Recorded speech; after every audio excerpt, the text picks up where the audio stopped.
বিসমিল্লাহির রহমানির রহিম। আসসালামু আলাইকুম রহমতুল্লাহ। সুপ্রিয় শিক্ষার্থী বন্ধুরা, এইচএসসি 2024 সালের ফিনান্স, ব্যাংকিং ও বিমার ফার্স্ট পেপার, যেটাকে ফিনান্স নামে আমরা চিনি বা ফাইন্যান্স নামে চিনি, এই সাবজেক্টের ফাইনাল সাজেশন এবং গাইডলাইন নিয়ে আলোচনা করব। কোন চ্যাপ্টার থেকে কতগুলো কোশ্চেন হবে, কি কি কোশ্চেন হবে, সৃজনশীল, এমসিকিউ, সবকিছু ডিটেলস আজকে ভিডিও থাকতেছে। কোন চ্যাপ্টার থেকে অ্যান্সার করা তোমার জন্য সহজ হবে, কোনটা অ্যান্সার করলে নাম্বার বেশি পেতে পারো, সবকিছু ডিটেলস আজকে ভিডিওতে থাকতেছে। চলো শুরু করা যাক।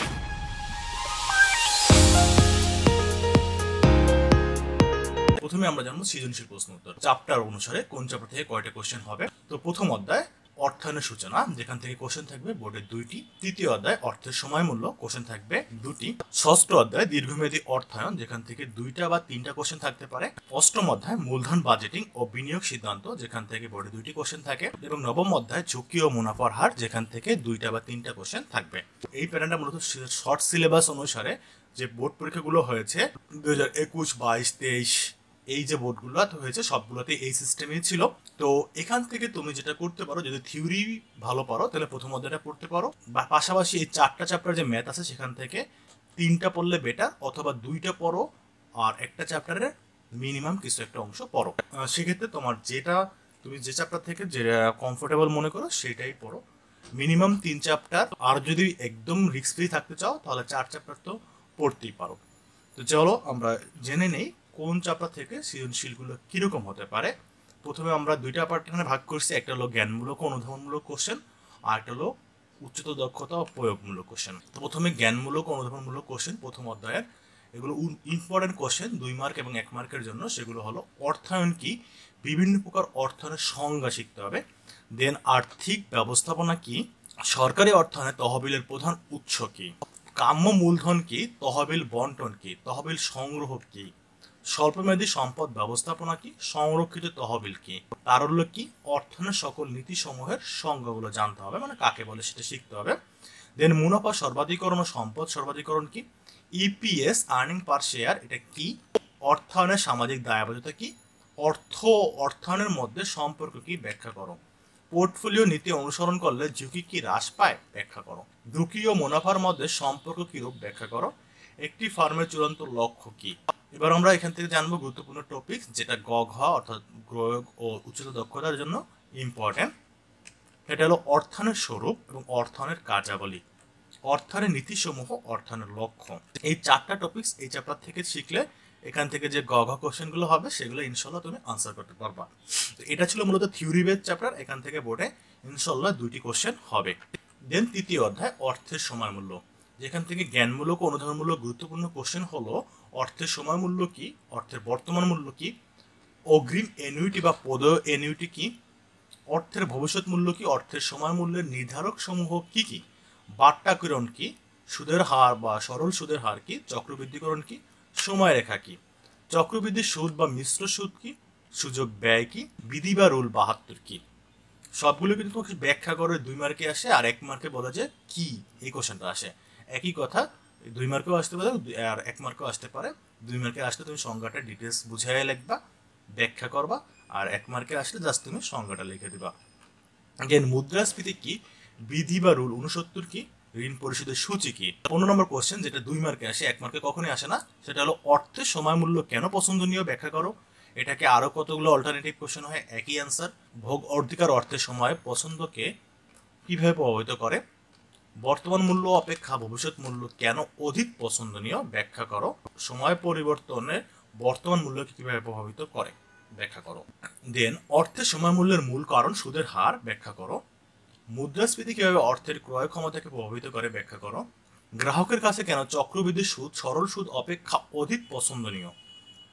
এখান থেকে গ ঘর জন্য টপিকসগুলো হলো অর্থের বর্তমান মূল্য এবং ভবিষ্যৎ মূল্যের, মানে পিভি এবং এফবি এর এনুইটি এবং মিশ্রের অঙ্ক শেখা। সাধারণ অঙ্কগুলো শুধু খুব কম আসে, ম্যাক্সিমাম ক্ষেত্রেই এনুইটি বা মিশ্রের অঙ্ক আসে। দেন কার্যকরী সুদের অঙ্ক শিখতে হবে, ঋণ পরিশোধের সূচি শিখতে হবে। এখান থেকে গ ঘয় কোনো থিওরি আসে না, ফুললি ম্যাথ আসে। তো তোমাকে এই 4 টাইপের ম্যাথ শিখতে হবে।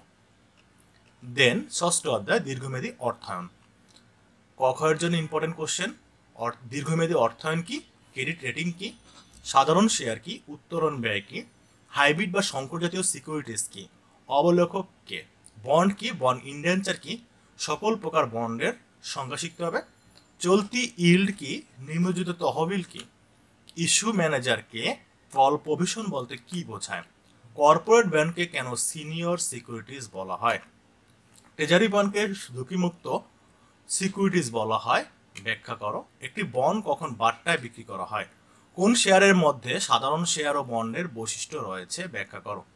জিরো কুপন বন্ডে বিনিয়োগ হতে আয় পাওয়া যায়, ব্যাখ্যা করো। গঘার জন্য ইম্পর্টেন্ট টপিক, বন্ডের বর্তমান মূল্য নির্ণয় করো। কুপন বন্ড এবং জিরো কুপন বন্ড, চিরস্থায়ী বন্ডের মূলত তেমন একটা আসে না। দেন ওয়াইটিএম এবং ওয়াইটিএস এর ম্যাথগুলো তোমাকে শিখতে হবে। দেন অষ্টম অধ্যায় মূলধন বাজেটিং ও বিনিয়োগ সিদ্ধান্ত। কখের জন্য ইম্পর্টেন্ট কোশ্চেন হলো মূলধন বাজেটিং কি, মূলধন বাজেটিং কোন ধরনের সিদ্ধান্ত, মূলধন রেশনিং কি বা মূলধন নিয়ন্ত্রণ কি, প্রকল্প কি, প্রকল্প মূল্যায়নের সর্বোত্তম পদ্ধতি কোনটি, স্বাধীন ও পরস্পর বর্জনশীল প্রকল্প কি, সুযোগ ব্যয় কি, আন্ত আয় হার কি, বর্তমান মূল্য কি, পেব্যাক সময় কি, গড় মুনাফার হার কি, মুনাফা অর্জন সূচক বা লাভ উপার্জন ক্ষমতা সূচকের সূত্র কি, মানে সূত্রটা শিখতে হবে। দেন মূলধন বাজেটিং প্রতিষ্ঠানের মুনাফা অর্জনের ক্ষমতা বৃদ্ধি করে, ব্যাখ্যা করো। মূলধন বাজেটিংকে সর্বদাই ঝুঁকিযুক্ত সিদ্ধান্ত বলা হয় কেন, ব্যাখ্যা করো। পরস্পর বর্জনশীল প্রকল্পের ক্ষেত্রে কিভাবে বিনিয়োগ সিদ্ধান্ত গ্রহণ করা হয়, ব্যাখ্যা করো। পেব্যাক সময় পদ্ধতি অর্থের সময়মূল্য বিবেচনা করে না, ব্যাখ্যা করো। মূলধন বাজেটিং প্রক্রিয়া বিনিয়োগ সিদ্ধান্তকে সহায়তা করে, ব্যাখ্যা করো। গঘের জন্য ইম্পর্টেন্ট টপিকস, গড় মুনাফার হার, পেব্যাক সময়, এই ম্যাথগুলো শিখবা। দেন বর্তমান মূল্য এবং আন্ত আয় হার, এই ম্যাথগুলো শিখতে হবে। এখানে 4 টাইপের ম্যাথই আছে, তো 4 টাইপের ম্যাথই ইম্পর্টেন্ট, কোনোটাই আনইম্পর্টেন্ট ম্যাথ না যে আসে না। দেন নবম অধ্যায় ঝুঁকি ও মুনাফার হার, যেখান থেকে কখের ইম্পর্টেন্ট কোশ্চেন হলো ঝুঁকি কি, মুনাফার হার কি, অনিশ্চয়তা কি, প্রত্যাশিত আয় কি, প্রত্যেক প্রকার ঝুঁকির সংজ্ঞা, মূলধনী আয় কি, সম্ভাবনা বিন্যাস কি, সিএপিএম কি, সিএপিএম এর পূর্ণরূপ কি, পোর্টফোলিও কি, পোর্টফোলিও আয় কি, বিটা সহগ কি, ঝুঁকিমুক্ত আয়ের হার কি, ঝুঁকি প্রিমিয়াম কি, ঝুঁকি ব্যবস্থাপনা কি, ঝুঁকি ও মুনাফার মধ্যে কিরূপ সম্পর্ক বিদ্যমান, ব্যাখ্যা করো। আয় ও ঝুঁকির মধ্যে কিরূপ সম্পর্ক বিদ্যমান, ব্যাখ্যা করো। ঝুঁকিপূর্ণ পরিবেশে সিদ্ধান্ত গ্রহণ সর্বদাই অলাভজনক নয়, ব্যাখ্যা করো। তারল্য ঝুঁকি কিভাবে সৃষ্টি হয়, ব্যাখ্যা করো। বাজার ঝুঁকিকে কেন অপরিহার্য ঝুঁকি বলা হয়, ব্যাখ্যা করো। ঋণ মূলধন ব্যবহারের মাধ্যমে কোন ধরনের ঝুঁকি সৃষ্টি হয়, ব্যাখ্যা করো। দেন গঘের জন্য ইম্পর্টেন্ট টপিকস, প্রত্যাশিত আয়ের হার, আদর্শ বিচ্যুতি এবং বিভেদাঙ্ক বা ভেদাঙ্ক, এই ম্যাথগুলো তোমাকে শিখতে হবে। এই চ্যাপ্টার থেকে মূলত গঘ কি হয়, ম্যাথ হয়। কখ কিন্তু এই ফিনান্সের প্রত্যেকটা অধ্যায়েরই থিওরি হয়, কখ থিওরি এবং গঘ ম্যাথ হয়। শুধুমাত্র অ্যাকাউন্টিং যেটাই হলো সৃজনশীল ফুলটাই ম্যাথ হয়, মানে 10 মার্কই ম্যাথ হয়। বাট এইখানে ফিনান্সের ক্ষেত্রে প্রথম অধ্যায় 10 মার্কই থিওরি বেস হবে, বাট বাকি চ্যাপ্টারগুলোতে 3 মার্ক, মানে ক এবং খ এই দুইটা কোশ্চেন থিওরি থেকে, আর বাকি গ ঘ 7 মার্ক থাকে ম্যাথ। তো এই ছিল চ্যাপ্টার ওয়াইজ প্রশ্নগুলো, সৃজনশীল প্রশ্নগুলো কীভাবে করবে এগুলো। তো এই কোশ্চেনগুলো যদি তুমি ভালো মতো প্রিপারেশন নাও, ইনশাল্লাহ কোশ্চেন কমন পাবে, ভালো করে অ্যান্সার পরীক্ষাটা দিতে পারবে এবং ইনশাল্লাহ তোমার কাঙ্ক্ষিত ফলাফল অর্জন করতে পারবে। তো এবার আমরা আলোচনা করি যে বহু নির্বাচনী কোশ্চেন কী করবা। বহু নির্বাচনী কোশ্চেনের জন্য তুমি যদি বই পড়ো, যে রাইটারের বই পড়ছো, যদি টপিক্স পড়ে থাকো, বেসিক ক্লিয়ার থাকে, তাহলে তো ভালো। ম্যাথ থেকে কোশ্চেন থাকবে, সেই ম্যাথ কোশ্চেনগুলো তুমি ম্যাথ পারলে পারবা। দেন তাছাড়াও যদি আরও বিস্তারিত শিখতে চাও, সেক্ষেত্রে টেস্ট পেপারে সাজেশন অংশ অথবা সকল বোর্ডের 2016 থেকে 19 সালের কোশ্চেনগুলো সলভ ইনশাল্লাহ কমন পাবে। সবাই ভালো থাকো, সবার সুস্থতা কামনা করছি। আল্লাহ হাফেজ।